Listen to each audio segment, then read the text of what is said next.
2022 marks 50 years since formal relations began between Australia and China. But it's an anniversary neither side seemed to be celebrating. We start with the significant worsening of relations between China and Australia. Beijing is waging a politically charged trade war down under. One of China's government-sponsored scholars described Australian foreign policy as being bizarre, immature, belligerent, juvenile and mindless. Every time now there is a headline with Australia and China relations, we almost know immediately it's going to be bad news. A series of disputes between the two nations has led China to introduce crippling trade bans on some of Australia's biggest exports. Almost a dozen Australian commodities are still subject to official and in many cases unofficial sanctions by the Chinese government, depriving Australian exporters access to billions of dollars worth of a market. Because Australia is so closely tied to China economically, it means that China has a lot of trade leverage over Australia that it can use if Australia does things that it doesn't approve of. You can use the word sanction or you can use the word trade friction for that. But both of those things refer to the same point, a process of coercion to try and change Australia's political settings. This isn't any old diplomatic row, it's about how the West handles a Chinese government that not only wants to be a major player in this political game, but wants to decide the rules as well. Australia is really the canary in the coal mine. What happens in Australia in relation to China over the next decade will be a blueprint for how the rest of the world will handle China in coming years.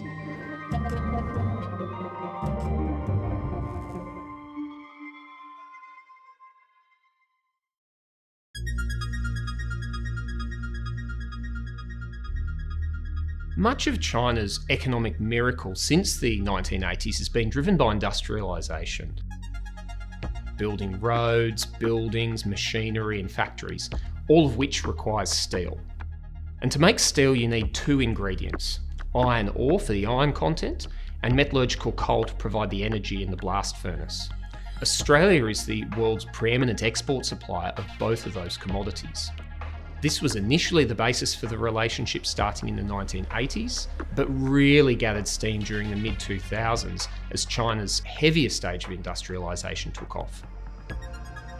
Australia began to experience what was known as the mining boom. And the mining boom was a time of enormous wealth in Australia. So billions and billions and billions of dollars of income flowed into the country, and Australia became enormously rich and comfortable. And that mining boom was thanks entirely to China. Mineral resources became the foundation of the relationship. But as China's wealth grew, so did its demand for luxury goods. Wine and rock lobster became popular among China's burgeoning middle and upper classes, which provided Australian exporters even more opportunities and cemented trade ties. Two-way trade grew from $86 million in the early years of our diplomatic relations to $136.4 billion in 2013. And China has been Australia's biggest trading partner for 5 consecutive years. Australia also developed a number of other export industries which China was in need of as its development level rose. Probably the most famous is international education, where tens and in some cases hundreds of thousands of Chinese students came to Australian universities to study degrees. In 2019, the income raised from Chinese students studying in Australia was valued at around 12 billion Australian dollars. That same year, 1.4 million Chinese tourists spent over $12 billion, contributing to more than 1/4 of Australia's entire international tourism spend. But while trade relations have thrived, politically the two nations have kept their distance. For most of the last 30 years, the way that circle has been squared is an attempt to keep the two things in separate discussions. We'll have a discussion about the political, where we'll be able to disagree and have disputes at times, whereas on the economic, we can have a discussion solely about the economic and where those mutual benefits lie. The challenge we've had over the last 5 years is that kind of firewall between the two sides has become harder and harder to sustain as many of those political difficulties have become stronger and stronger. Is he on the side of the agencies that keep us safe, or is he on the side of a foreign government? In 2017, Australian Labor Senator Sam Dastyari resigned from Parliament after allegations that he'd received money from Chinese donors affiliated with the Chinese Communist Party. Shortly after, former Prime Minister Malcolm Turnbull passed foreign interference laws that targeted cases of espionage and required people acting in the interest of overseas powers to register and disclose their ties. Malcolm Turnbull at the time, while professing that the legislation was not targeted at China, said that the Australian people have now stood up in his introduction for it, which echoed what Mao Zedong said when he started the Chinese People's Republic. Modern China was founded in 1949 with these words, 中国人民站起来, the Chinese people have stood up. That was considered very insulting and pretty much laid out exactly who this legislation was designed to target. A lot of Chinese Australians in the community who had connections with China, whether it be through trade, whether it be personal network connections, they felt they were targets of that foreign interference law. 10 years ago or more, those connections were really prized. And these people, those who had connections with the mainland, whether through business, personal or political, were really valuable for Australia-China relations. You know, at the end of 2016, people with those kind of connections were really seen as vectors of Chinese Communist Party influence. The Foreign Interference Act came amid mounting concern about China's influence over Australian politics. What followed were a number of political disputes that eroded bilateral relations even further. China's ambassador on the attack, renewing criticism of Australia's ban on Huawei, preventing the Chinese telco from participating in Australia's 5G rollout. As I see it, it's basically politically motivated. China says Australia's decision to offer safe haven to Hong Kong residents is a serious violation of international law. Today, the PM hit back at China's escalating rhetoric after Beijing said Hong Kong protesters were showing signs of terrorism. China has rejected suggestions it's behind a large-scale cyber attack on Australia. No one was ever arguing that there shouldn't be an independent investigation into the origins of the virus, but it's curious, why did Canberra have to take the lead on this? There's been a number of key points along the bilateral timeline where we can sort of pinpoint that spiraling downward of relationship. And then when Australia called for an international investigation into the origins of the coronavirus, that really put China on attention. We will need an independent inquiry that looks at what has occurred here so we can learn the lessons. Many, I guess, on the China side felt like issues which are difficult to navigate shouldn't be broadcasted by megaphone. They should be addressed quietly behind doors. 我们坚决反对对疫情进行政治操弄。事实证明，这种做法不合时宜。 不得人心，是不会得逞的。 Now, that inquiry was ultimately supported and conducted by the World Health Assembly in that year. But the Chinese government was extremely upset about Australia's going forward and going first in terms of that international call. And the result was a series of trade sanctions applied to nearly a dozen Australian commodities over the latter part of 2020. In May 2020, an 80% tariff was put on imports of barley, and restrictions were placed on imports of beef, which had brought in nearly $3 billion for Australian farmers the year before. China announced an investigation into Australian wine imports, claiming that Australia was dumping excess wine on the market. Eventually, that led to tariffs in excess of 200% being put on Australian wine, effectively killing the trade almost entirely. Some of these Chinese sanctions have been put on in an official manner, particularly for barley and wine and coal. But in some other agricultural products, they've used grey zone tactics. So these aren't official bans, but unofficially these products don't get passed through Chinese customs and therefore can't be sold in the country. And it's very hard to be able to get traction on them using international trade law because you would first have to prove that it's even occurring. Before these recent tariffs were placed on Australia, China purchased around a third of all exports, worth more than 150 billion Australian dollars. Now, with restrictions in place, some industries have fared better than others. Coal provides an illustrative example, as the effect of that sanction was just a musical chairs arrangement. Different people were selling to different people, but not really any overall loss for any players in the market. An alternate example would be for some of the exporters who don't have alternate viable markets available to them. In most years, China would buy over 90% of Australia's rock lobster exports. And having that market shut down overnight, there was not really any other deep markets in Asia where you could place that many rock lobsters. Wine suffered a similar fate, as did Australian timber products.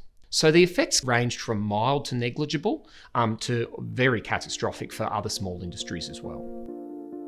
While China is economically critical for Australia, the reverse is less true. Some 70% of Australia's exports are resources for which there are alternative suppliers. However, there's one Australian export which can equate to up to 10% of the country's GDP, and it remains critical to China. China keeps buying Australian iron ore. When he signed, that could change? Well, no, quite frankly, China needs it. China is the world's largest buyer of iron ore, not just in Asia, but in the world. And Australia, for its part, is the world's largest exporter of iron ore, about 80% of which goes to China. So when you have the world's largest buyer and the world's largest seller in the same region, for both sides, there's not really any other alternative. At the height of the trade dispute between Australia and China, there were all these questions about why doesn't China just get its iron ore from somewhere else? And certainly they've tried. They've tried to get iron ore from Brazil. They've tried to get iron ore from Africa. But the deposits in Africa aren't developed enough, and the ones in Brazil are famously unreliable. China couldn't cut off the iron ore trade with Australia. And because of that, China's coercive trade measures could not be as effective as they would otherwise be. For all the diplomatic bluster and the trade coercion, Australia and China were still held together, deep beneath all the noise and the fury, by this tight link of iron ore.